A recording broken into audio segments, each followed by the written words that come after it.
Welcome to Chillin' 101. We hope this video helps. You start by opening Safari and checking the macOS version so compatibility is clear. Make sure updates are applied. Next, open Safari Settings extensions to toggle extension access and allow downloads from the App Store. If you plan to test a legacy file, have the Safarix prepared and understand it may require developer signing or extra steps.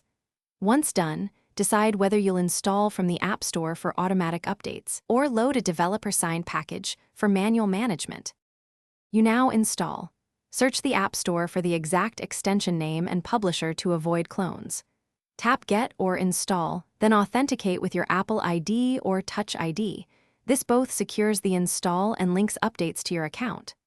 After installation, go back to Safari Settings extensions, enable the extension, and explore options, permissions, site access, and shortcuts. Make sure to configure allowed sites and toggle background behavior so the extension runs only when you want it. Finish by testing the extension on a site that exercises its features and confirm permission prompts appear.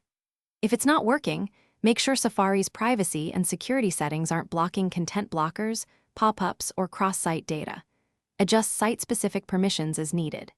If the extension crashes or fails to enable, disable and reinstall it, then restart Safari.